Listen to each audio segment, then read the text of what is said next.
Kakatapos lang namin mag-dinner. Guess what? 8 o'clock na ng gabi. Ang araw pa. So, ang sunset dito, parang ano pa eh, mga 9 or 8:30 ganyan. So, yan. It's actually night time. Nilalakad muna kami. So, sarap ng weather. Sobrang saya ng ganitong weather. So, yan. Yay! Whole day kami nagstay sa bahay ni Mama Tong dahil sa jet lag. And the next day... Yes, bye-bye. Alis na kami dito sa LA. So, we're going sa Long Beach, San Fernando area pala. Ayan.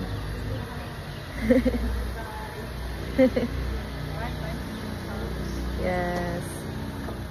House ni Mama Tong. Yes. Ayan. From San Fernando, lipat naman tayo sa Long Beach and doon natin nantayin si Tito Greg.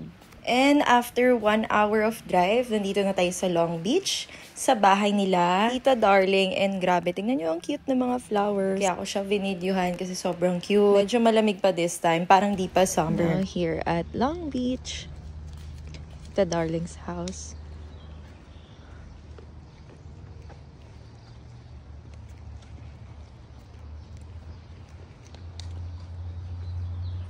Ang cute nitong 2 dogs nila, poodle, and yung isa, di ko sure kung poodle siya. Pero yun, dito muna kami nagstay sa living room nila, and may mag-house tour tayo. So, ang ganda ng kanilang house, very cozy and peaceful. And ayan, si Mommy mag-a-attempt na mag-TikTok. So, abot niya na sa akin yung phone niya. Char.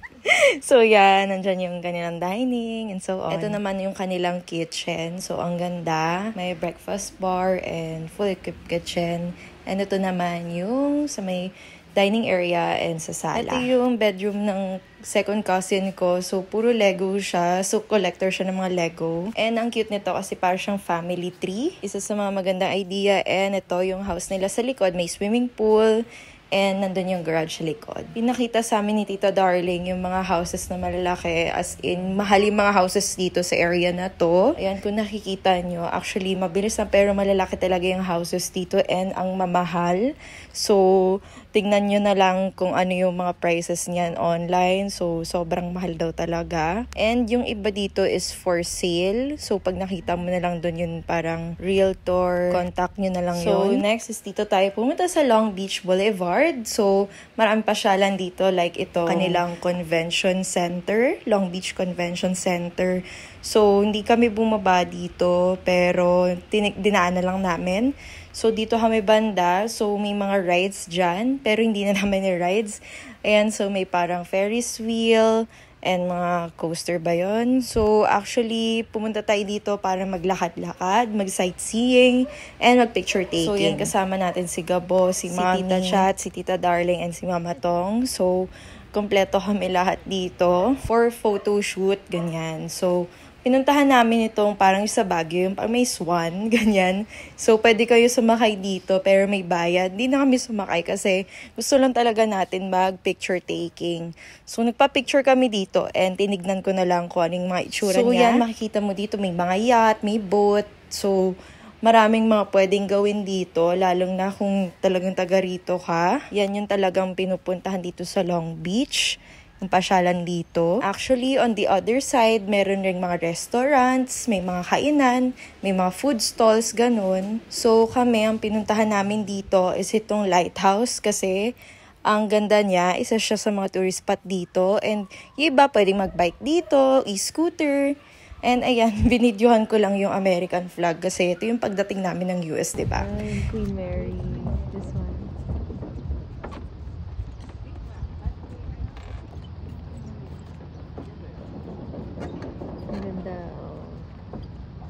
Queen Mary. So, yan, nag-video ako for the short videos.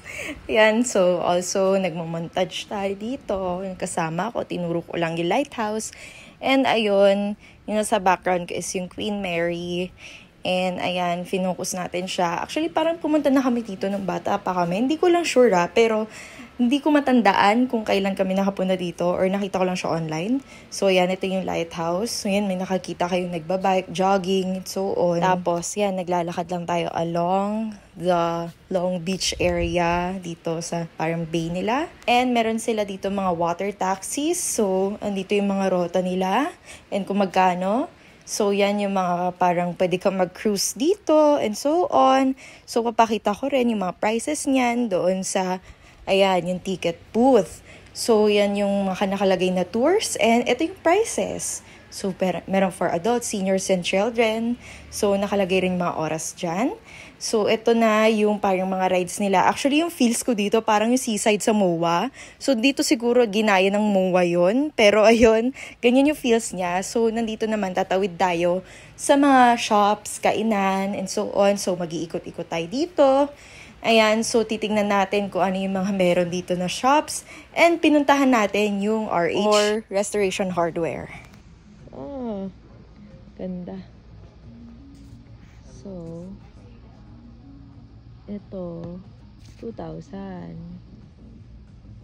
Ito naman, 10,500. 6,000 yung ano niya, outlet.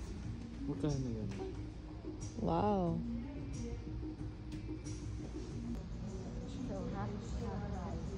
Ito, 3,000 naman. Itong sofa na to. Ito rin 2,000. This furniture, a furniture store. Yan. Iba-iba. May dining tables. Merong mga sofa. Cabinets. Parang ang pangalan niya is Restoration Hardware. So, meron siyang sale price outlet, ganyan. So, ano siya? Parang outlet store to. Pero magaganda pa, oh. Hindi naman siya yung luma na second hand. Mga brand new to, guys. Oh. Gaya nito. Ganda ng chair na to. This is for $3,755.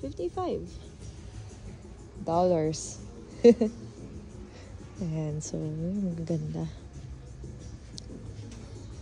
Ang ganda ng dining set. Alam ko na sa ano to eh. Naka-hold na siya. But, nasa 1,595 siya. Not sure if kasama na yung chairs, but hindi siya kasama, I think. Yan, tapos ito, may buffet table. This is for 1,500. So, ayan, may mga outlet rin dito ng Nike, Adidas, may mga ano rin dito, H&M. Ayan, so, nandito yung mga Forever 21, ayan, iba-ibang mga stores. So, hindi muna kami nag-shopping. Gusto lang talaga namin mag-sightseeing. And, ayan, ito yung close-up look dun sa Ferris wheel. So, sobrang laki ng, ano ko dito, ng impact ko dito. Dahil, parang feel ko talaga nasa MOA ako, ganon. Pero, mas okay naman dito, mas malinis and hindi siya mabaho. Ayan, so ito yung, at saka mas maliit yung ano dito, yung Ferris wheel.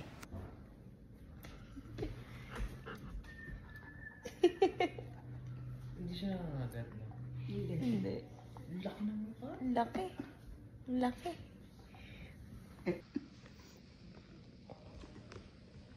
Laki, oh. You're such a big dog. Hello. That's a big dog.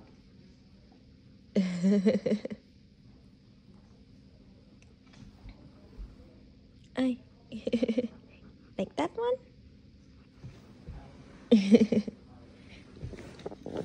Oh my God.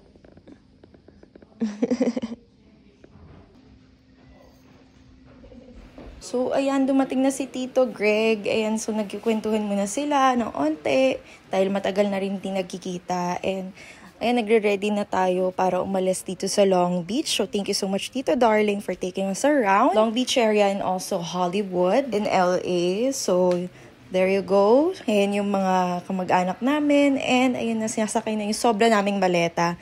And, papunta na tayo next sa San Diego.